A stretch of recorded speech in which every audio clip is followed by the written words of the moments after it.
Essence, sweet children, this world is to become a graveyard.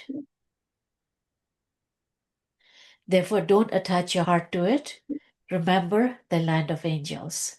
Question: why is no one else in the world as fortunate as you poor children? Doesn't seem to go together. You're poor, but you're fortunate. Okay? So, why is no one else in the world as fortunate as you poor children? Answer: because you poor children have become the direct children of the Father from whom you receive the inheritance of salvation. Only you poor children study this. Even if the wealthy study it a little, they would hardly be able to remember the Father. At the end, you will not remember anyone but the Father. So, loving intellect, non-loving intellect. Therefore, you are the ones who are the most fortunate. Song: the support of the heart should not be broken. Om Shanti. The Father explains to you children, and you children understand that this world truly is to become a graveyard. Seemed very far-fetched, right? 100 years ago, 30s, 40s, 50s, even the 70s, time of disco, 80s, nobody believed destruction would ever happen. But not today, it's such a reality. Right? Everybody's predicting Third World War. Everyone has to be buried in this graveyard. Everything old is to be buried. That is, everything is to turn to dust. Only you children know this. The world doesn't know it. Some people abroad are aware that it now seems to be time for everything to be buried. You children know that our Baba, who establishes that land of angels, has come once again. You children also understand that if you attach your heart to this graveyard, you will experience a loss. You're now receiving your inheritance of unlimited happiness from the unlimited Father, exactly as you did in the previous cycle. This should remain in the intellects of you children at every step, because this is Man Manabhav. So to have this constant awareness of who's come to teach you and take you away from this graveyard is also part of Man Manabhav. Only by staying in remembrance of the Father will you become residents of that land of angels. Bharat was land of angels. No other land becomes a land of angels. This is the pomp of Maya. Pomp of Maya, Ravan. All of this will continue for a little while longer. This is an artificial show. Maya is false and bodies are false. All of this is the splendor of the final time. Seeing all of this, people think that it is heaven now and that it was hell before. They continue to build huge buildings. All of this show has taken place in the last 100 years. That's when the Industrial Revolution started, back in the 1920s, 30s, between First World War and Second World War. So all that splendor is of the last sciences of last 100 years. All the telephones, electricity, aeroplanes, etc., have been invented in the last 100 years. So time of the confidence age is the time science really, right, takes off and creates all this through technology. And that becomes the arrogance of man to think that they've conquered nature. There is so much show. This is why they think that it is heaven now. What was old Delhi like? Now look how well they have built New Delhi. They have even named it New Delhi. Babu Gandhiji wanted there to be the new world, the kingdom of Ram, a land of angels. This is temporary pomp. They build such huge buildings and fountains, etc. It is called artificial heaven for a temporary period. You know that this place is not called heaven. This is called hell. There is even a show of hell. This is a temporary show. It is now about to finish. The Father now says to you, children, firstly, remember the land of peace. All human beings are searching for peace. Where can they find peace? The whole world asks the question, how can there be peace in the world? Human beings don't know that. In fact, we all are residents of the land of peace. We souls remain peaceful in the land of peace, and we then come here to play our parts. Only you children know this. You are now making effort to go to that land of happiness via the land of peace. It is in the intellect of each of you souls that you will now go to your home, the land of peace.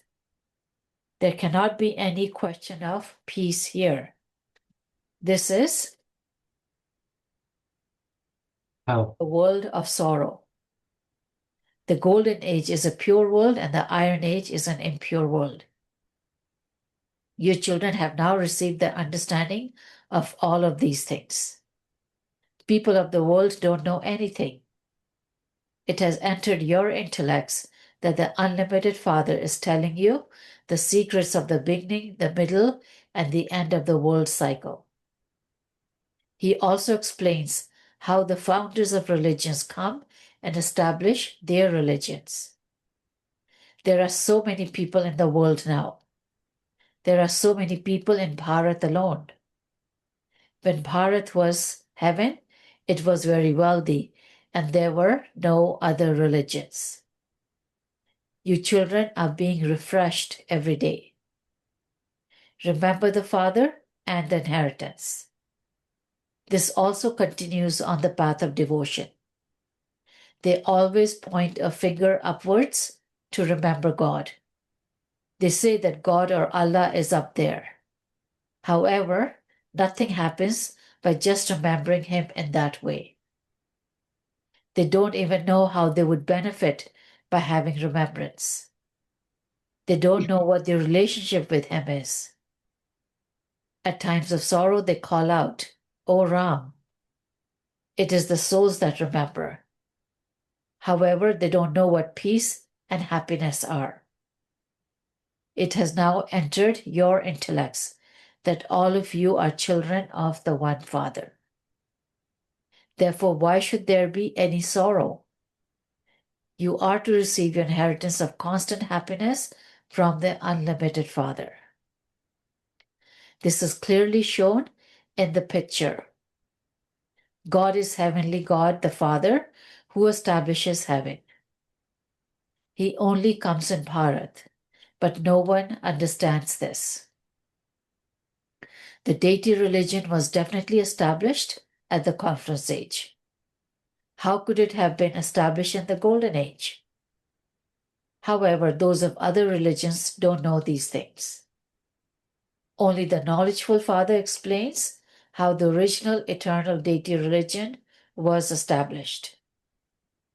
By saying that the duration of the golden age is hundreds of thousands of years, they have made it very far away. You children have to explain using the pictures. There used to be the kingdom of that Lakshmi and Narayan in Bharat. People don't know how or when they attained their kingdom.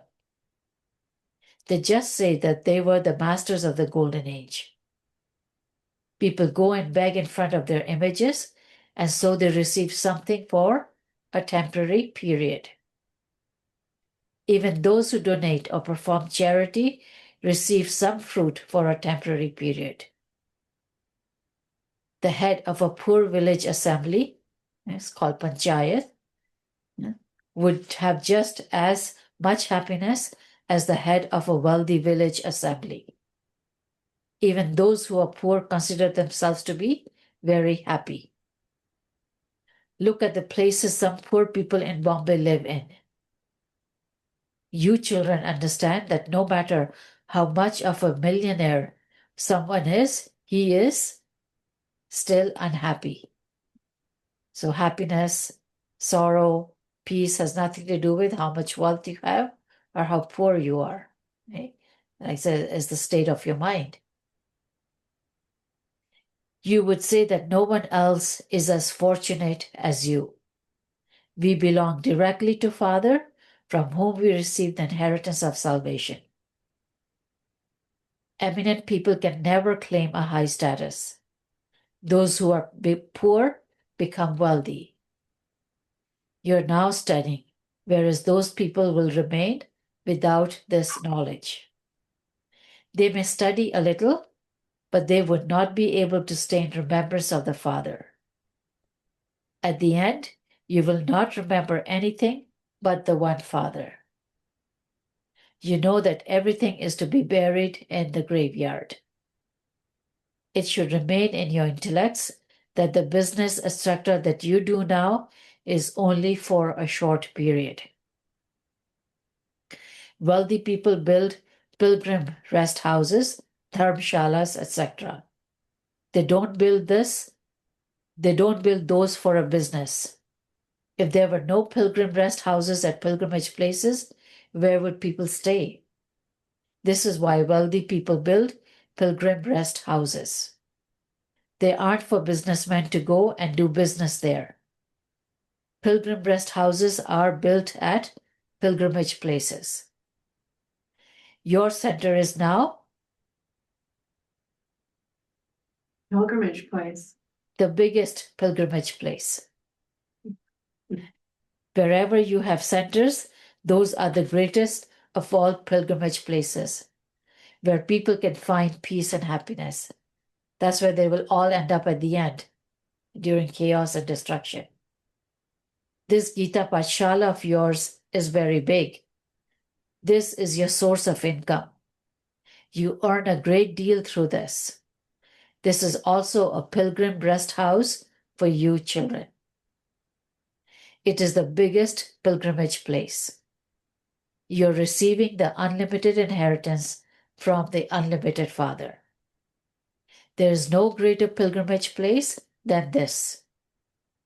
You understand that you don't receive anything by going on those pilgrimages. Devotees also take nectar at temples with a lot of love, because they believe that by drinking it, their hearts will be purified. However, that is just water. Here the Father says, remember me, and you will receive the inheritance. You are now receiving the treasures of the imperishable jewels of this knowledge from the unlimited Father. Generally, people go to Shankar thinking that the Lord of Immortality related the story to Parvati. This is why they ask him to fill their aprons. You are filling your aprons with the imperishable jewels of this knowledge. It isn't that the Lord of Immortality would sit and relate that story to just one. There must definitely be a lot more people, and they would be in the land of death. There is no need to relate a story in the subtle region. They have made many pilgrimage places where all the sages, holy men, and sannyasis, etc. go. Hundreds of thousands of people go to Amarnath temple to the Lord of Immortality. The place where the maximum number of people go is the Kumbh Mela, where they bathe in the Ganges because they believe that they will become pure. In fact, it is here where there is the Kumbh Mela. People have been going to those melas for birth after birth. But the Father says no one can return home by doing that, because it is only when souls become pure that they can return home. Because of being impure, everyone's wings are clipped. The soul has received wings. By staying in yoga, souls are able to fly the fastest. If a soul has karmic accounts in America or London, he will fly there very quickly. The soul arrives there in a second. However, only when souls become karmatit can they go to the land of liberation. Until then, souls have to stay in this cycle of birth and rebirth here. And when we grew up, we didn't even think about ideas like this in the West. Didn't know them, weren't interested. But now he's explaining all this even to us. We can understand now the Hindu obsession with the answers to these questions. Just as the drama continues to tick away, so souls too are the same. They fly away in a tick. There is nothing as fast as a soul. All the many souls will go to the incorporeal world. It doesn't take a soul long to go from one place to another. People don't understand these things. It enters the intellects of you children that there will definitely be few souls in the new world and that they will remain very happy there. Having taken 84 births, those souls have now become very unhappy. You now know about the whole cycle. Your intellects work on these things. The intellects of other people do not work in this way. Prajapita Brahma has been remembered. We became Brahma Kumars and Kumaris in the previous cycle too. You know that you are the children of Prajapita Brahma. Baba is establishing heaven through us. When you become worthy, number-wise according to the efforts you make, the old world will be destroyed. The Trimurti is remembered here. They too keep a picture of the Trimurti. The image of Shiva is not shown in that. It is said, establishment through Brahma. Who carries it out? Shiv Baba. Sustenance takes place through Vishnu. You Brahmins are now becoming worthy of becoming deities. You are now playing those parts. You will then play them again after a cycle. You are now becoming pure. You see, Baba's orders are, conquer the enemy of lust. Constantly remember me alone. This is very easy. You children have seen a lot of sorrow on the path of devotion. Whatever little happiness there was, it was only for a temporary period. People have visions on the path of devotion. Their desires are fulfilled for a temporary period. It is I who grant the visions that you have. It is fixed in the drama. Whatever happened in the past, second by second, was shot in the drama. You cannot say that it has only just been recorded now. No, this drama is eternally predestined. However many actors there are, each of them has an imperishable part to play. No one attains eternal liberation. Sannyasis say that they will merge into the light. The Father explains that you are imperishable souls. A soul is a point. Such a tiny soul has a part of 84 births recorded within him. The cycle continues to turn. Those who come to play their parts first are the ones who take 84 births. Not everyone can take that many births. This knowledge is not in the intellect of anyone but you children. Only the one Father is the ocean of knowledge. You know that you're receiving the inheritance from the Father. The Father is making us pure from impure. He is giving us the inheritance of peace and happiness. There is no name or trace of sorrow in the golden age. The Father says, this blessing, may you have a long life. May you be wealthy. Those on the path of isolation cannot give such blessings. You children are receiving the inheritance from the Father. The golden and silver ages are the land of happiness. No one knows how there is then sorrow. They are the signs of how the deities go on to the path of sin. At Jagannath Puri, they have shown images of deities with crowns, etc., but they have also created dirty images. That was why they made that idol of black stone. It proves that the deities went on to the path of sin. That was how they became completely ugly by the end. You now know how, according to the drama plan, Bharat was so beautiful and how it then had to become Dhammo-pradhan. You now receive this knowledge at the confluence age. The Father is knowledgeful. That one is all three for you. Your Father, Teacher, and Guru. It should constantly remain in your intellects that Shiv Baba is teaching you. This is an unlimited study through which you have become knowledgeful. You know everything. Doesn't mean you practice it. You imbibe it, but you know everything. Those people say that he is omnipresent. You say that he is the purifier. There is the difference of day and night. So your father, teacher, and guru, when they're all one, then there's unadulterated bhakti. In golden age, there's no bhakti.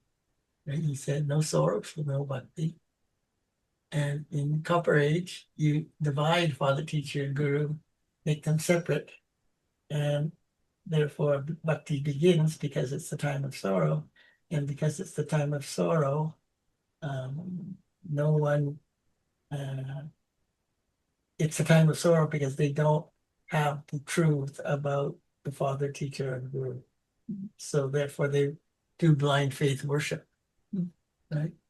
And that's why he says his part begins in the copper age, because all the devotees have awareness of God, even though he doesn't come in person, isn't known, but they have awareness of God. So his part has to begin when awareness of the human world becomes aware of God. Although he stays in the soul world. You have now become master knowledgeful, number wise. The Father teaches you everything that he knows. You also tell everyone, remember the Father and you will receive the inheritance for 21 births. Acha, to you sweetest beloved, long lost and now found children. Love, remembrance, and good morning from the Mother, the Father, Bab Dada. The spiritual father says namaste to you spiritual children, and The spirit. The spiritual children say namaste to the spiritual father. S is for dharana number 1. In order for you to be refreshed and for you to refresh others, stay in remembrance of the Father and the inheritance, and also remind others to do so. Number 2, don't attach your heart to this old world, this graveyard. Remember the land of peace and that land of happiness. Make yourself worthy of becoming a deity. Blessing, may you keep your thoughts and intellect under your orders and use them with your spiritual authority of a Master Almighty authority. Just as you easily use your physical hands and feet as you want, in the same way, you should be able to focus your thoughts and your intellect wherever you want. This is known as spiritual authority. Just as it is easy to come into sound, let it be just as easy to go beyond sound. By practicing this, you will be able to become an image that grants visions. So make this practice easy and constant, and you will then be called a Master Almighty Authority. Slogan, when your original stage is powerful, adverse situations will be nothing in front of it. Om Shanti. Today's our guest signal. This Achalgar, the home of stability, is the memorial of your unshakable stage. Just as Bap Dada remains constant and stable, in the same way, you children also have to remain constant and stable. When you remain lost in the sweetness of the One, you will be able to remain in a constant and stable stage. The punctuation mark of a question is the most bent. When that punctuation mark is removed from you, you will be able to remain constantly stabilized on the destiny of the drama. So anything to do with not knowing, anything to do with false information, incomplete information. That's the question mark. And what he's saying is that is directly related, ignorance is directly related to lack of purity. So anytime you're thinking you don't know something, can't resolve something, it's just your lack of purity. And instead of remembering and increasing your stage and reconnecting, emerging your purity, you live in, I don't know, I can't do it. Oh, well. So it's sin, ultimately. It's defamation, but it's also sin.